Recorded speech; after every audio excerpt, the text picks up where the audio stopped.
Hi guys, welcome back to another installation video brought to you by your friends at MTX Audio. Today we are going to walk you through installing one of our new Ride Command Thunder kits on this machine behind me. So stay tuned and we'll get started.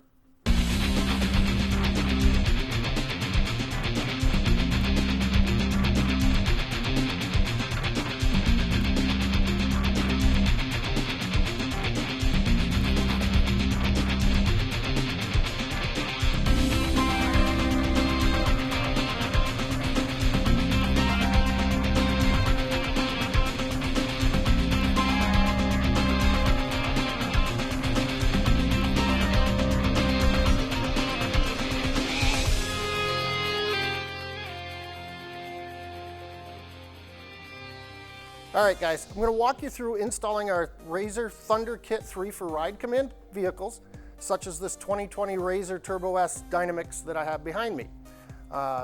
Starting with our front speakers. RGB included 6.5-inch kick panels with quick mount design, run off a 100.4 amplifier, its amp rack, all the wiring harness, a 600-watt monoblock with a high-powered sealed or ported enclosure. We'll get into some more details in a little bit on that. And then the RGB controller with remote control to control the lights in the front speaker pods. The first thing we need to do to get this rolling is remove the hood and start disassembly. The first thing we want to do when we get started is remove the hood of the vehicle. You do this by turning the two plastic claps, one on each side, and slide the hood back towards you. What this allows is access to the distribution block underneath the hood that we'll need later. Next, we're going to move to the center of the dash and remove the two plastic rivets that hold your upper pocket in. In order to take the dash off, it's 4 T40 Torx bolts, 2 on each side. Once you remove them, the rest of the dash just simply clips off by pulling up and out.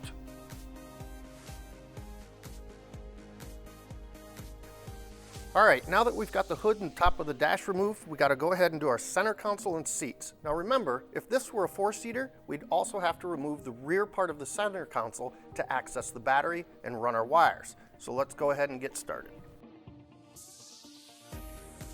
To do this, we're going to release it from the rear using the factory clip, lean it slightly forward, and slide it back.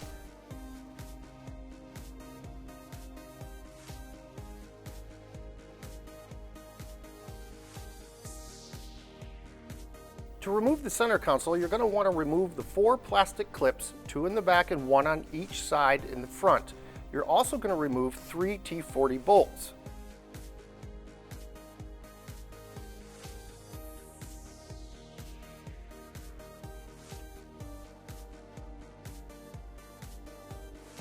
After you've got all your hardware removed, go ahead and lift the center console, feeding your boots down through the console. To remove the driver's side boot, you're going to need to release the wire tie and unclip the speed sensor control, and then feed that back up through the boot, releasing the center console completely. Go ahead and remove it from the vehicle. With the center console removed, we're going to start removing the dash. First, we're going to remove the T40 bolt in the back of the pocket.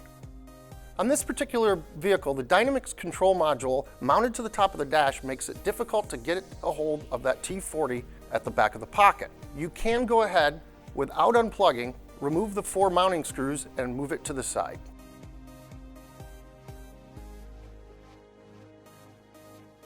After you remove the T40 bolt from the back of the pocket, slide the pocket forward and simply remove the grommet and the USB plug. Next, we're going to remove the clip and the T-handle. Once the clip is removed, pull back on the T-handle. Next, we're going to remove the 2 T40 bolts from the top of the dash. You may also want to check on either side of your Ride Command because there may be 2 more bolts hidden away there. Then, from left to right, you're going to unsnap your dashboard from the vehicle. To make it easier to get your dashboard off, remove the gray housing around your Ride Command display so that you can lift the dash up and over without any interference. Once you've got that done, go ahead and unplug all your switches. Go ahead and remove it from the vehicle. Next, we're going to remove the 2 plastic rivets from the upper pocket and lift up. Next, we're going to need to remove the glove box. To do so, remove the 2 10mm bolts in the top center at the T handle. Once you remove the 2 10mm bolts, pull the sub box away from the firewall. All right, now we're going to go ahead and run our power wire. We want to start with the fuse end at the battery and follow the factory wires up to the tunnel. You're going to zip tie them as you go. Next, you'll feed the terminal end through the tunnel out to the underhood area up towards the firewall. Choosing the smaller of the 2 grommets in the firewall, we're going to carefully feed them into the cabin of the vehicle. You may already have wires passing through the grommet, so when you're inserting your plugs, make sure you don't damage them. Now we're ready to move on to our subwoofer installation, but before we do that, I want to show you some key features on this new enclosure. One, it's plug and play directly to your amplifier. It offers installer-friendly mounting.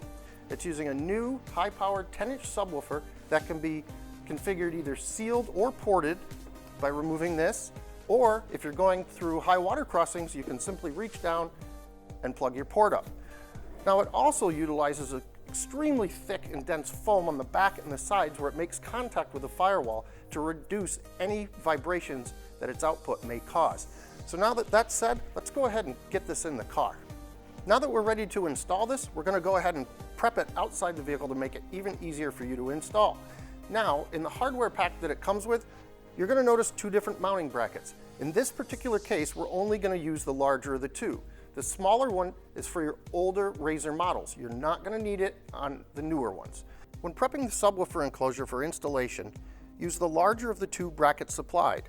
Insert the bracket into the recess on the top of the subwoofer enclosure.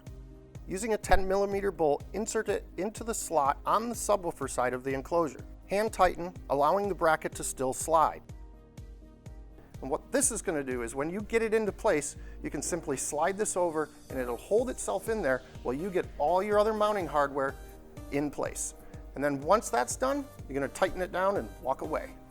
With the plate installed, we're almost ready to put this in the vehicle. We need to remove 1 bolt from the firewall. It's located directly above the passenger side left footrest. It's a T40 Torx. Now that we've got that bolt removed, we're ready to take this and get it put in the car. To install the subwoofer box, insert the enclosure underneath the T-handle grab bar, push firmly upward and against the back wall. Slide the bracket over, insert a second 10mm bolt in the center slot of the bracket. Install the 4 remaining 10mm bolts into the inserts in the enclosure. Only hand tighten at this point. You're going to insert the lower screw into the hole where you removed the initial T40 from over the left footrest on the passenger side. Tighten it all the way down. Return to the top of the enclosure and tighten all your hardware. Now it's time for our amplifier installation. You'll notice when you unbox your amps, they come with all sorts of plugs and ends attached to them. We can go ahead and remove all of that because we're not going to need it for this install because of our plug and play harness. Also, when you unbox your amplifier installation kit, you're going to notice 3 different plates.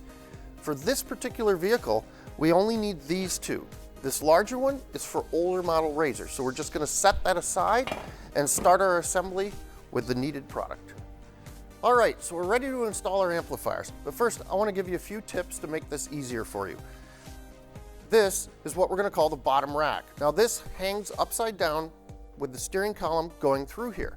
This notch has got to go in the left front corner of the firewall. So basically when you're installing this, think of everything hanging, which means your amplifier will be hanging upside down like this. So what we're going to do is we're going to go ahead and assemble it by putting the larger of the 2 amplifiers on first. We're going to want to mount our amplifiers with the wires facing to the center of the vehicle and the gains to the outside. What this will allow you to do is make any small adjustments to the amplifier without removing all your plastic, and it also gives you easy access to all the wiring coming from the harness. Once we get this amp mounted, we're going to stack on the second part of the amp rack and mount our second amp. So first we'll get this mounted up and then move forward. Using the bottom plate of the amplifier mount, the one with a hole in it, mount your 600.1 subwoofer amplifier with the gains at the flat side of the amplifier bracket. Install your 4 screws. Make sure to leave them loose so that you can center all the existing holes on the amplifier. Now that you have all 4 screws in, tighten down and install your top plate.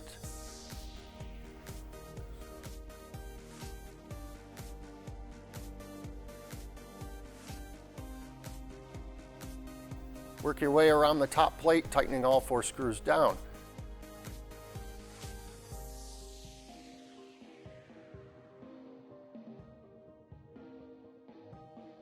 Again, line your 4-channel amp up with the gains to the outside, the same as the 600.1. This will allow you access to the gains once the amplifier rack is installed into the vehicle.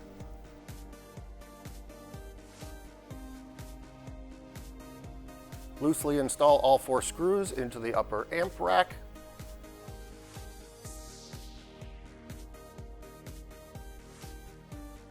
Tighten down once all 4 screws are in.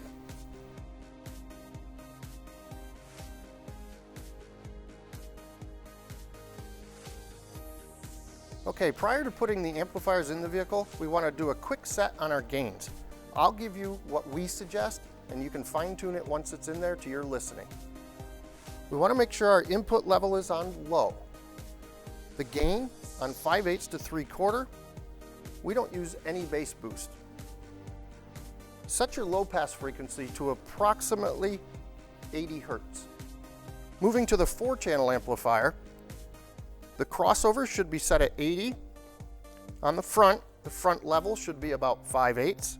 The rear level should be about 5/8. And again, the rear crossover on high. To prep the vehicle for amplifier installation, we're going to remove the 2 10mm screws from either side of the fuse box and push that out of the way. We're also going to remove the power steering cover, which is 2 T25 Torx. To make it easier on us, we like to unplug the instrument cluster and push all the wiring away. With the amp rack in hand, you're going to want to slide it wires end up between the power steering and the fuse block bracket, remembering to keep the notch towards the left front of the vehicle. The upright tabs on the amplifier bracket will slide on either side of the steering column and lock into place. Once you have it locked into place, you're going to want to install your 2 long 10mm bolts through the corresponding holes.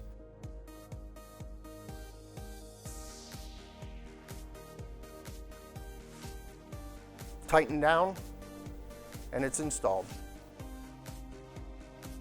Once you have your bolts tightened, go ahead and reinstall the power steering cover, fuse block,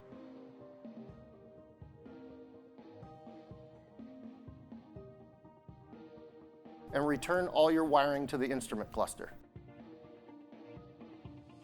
Once that's done, we can go ahead and reassemble the lower dash, including plugging all of our switches back in.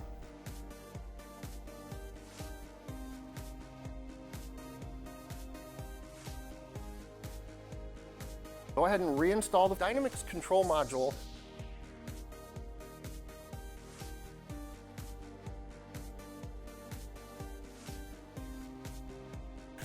All right, now we're ready to start our kick panel installation.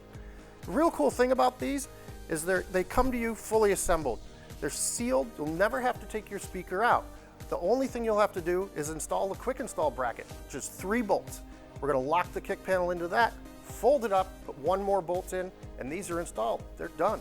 So let's go ahead and start that process. To start the installation, we're gonna remove 2 T40 Torx bolts and 1 13mm body bolt.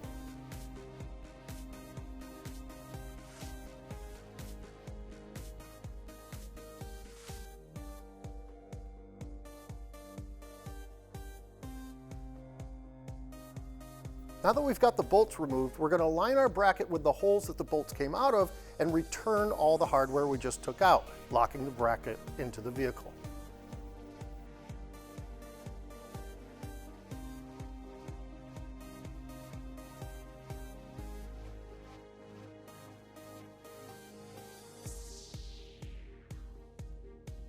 On the bottom of the speaker pod, you'll notice two slots that line up with the slots on the bracket. You're going to set that in place and lean it back towards the vehicle, putting your top bolt in to secure it.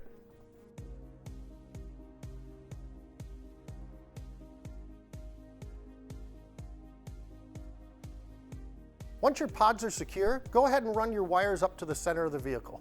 Now that we've got one pod installed, go ahead and repeat the process on the other side.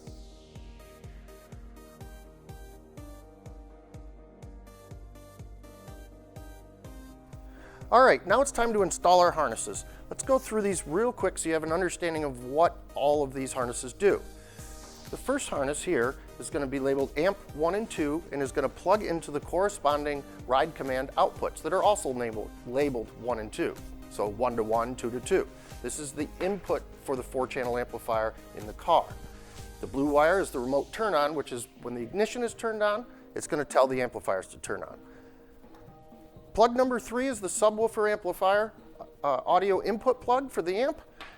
This is the external bass control that will allow you to adjust that as you go, turning it up and down with your music. This is the speaker level output that will plug into all the speakers in the vehicle. And then last but not least, we have the RGB control. For mounting the EBC, you have a lot of options. You can simply remove the bracket and drill a hole and mount it in a blank knockout or anywhere that's easy for you to reach while driving, or you can just leave it in the bracket and mount it underneath the dash, which is the option we chose for this vehicle. On the RGB connector, you're going to need to attach the ring terminals to the controller. We're going to do that using a solder and seal connectors that came in your kit.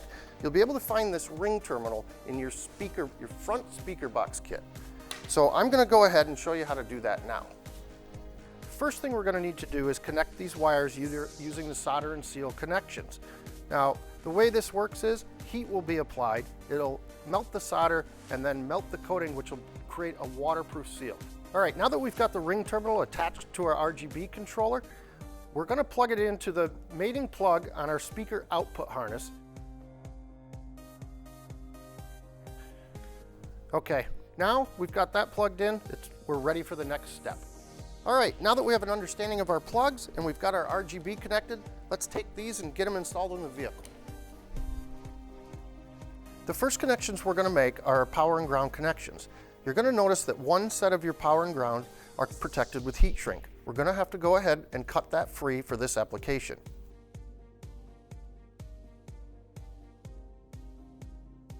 Once your heat shrink is removed, we're going to go ahead and make our connections. You're simply going to match the yellow terminals with the yellow terminals and the black terminals with the black terminals. Red to red, black to black.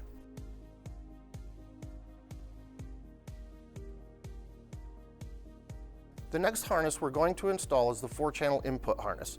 First, we're going to make our connection at the amplifier. Then, we're going to connect the 2 blue remote wires.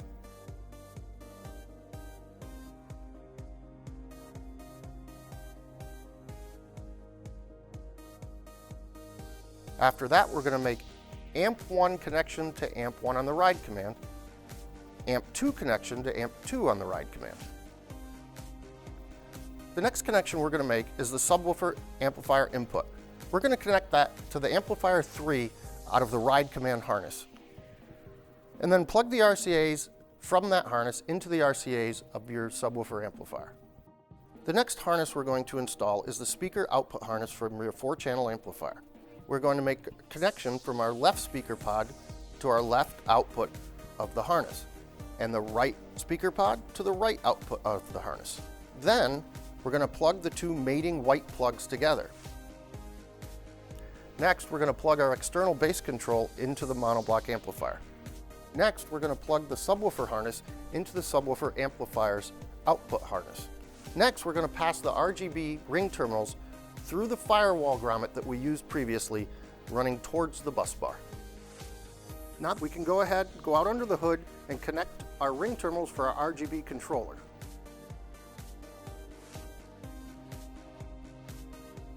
After that, we'll move to the battery, make our battery connections, and install a fuse. Once all that's done, we can go ahead and give this system a test. With all of our testing complete, we can go ahead and tie up our wires and reassemble the vehicle.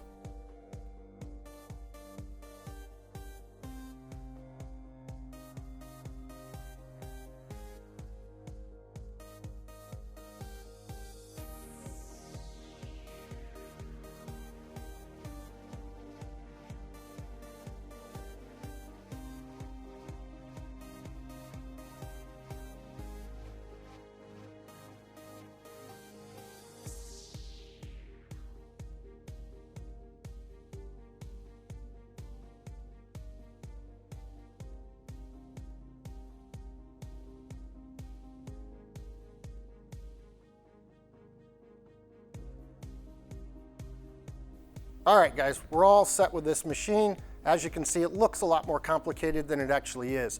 But I want to let you know, if you have any questions or concerns or just need some answers, hit us up on Facebook or call our tech line. We'll be glad to walk you through any questions you have. With that being said, let's get out and hit some trails. See ya.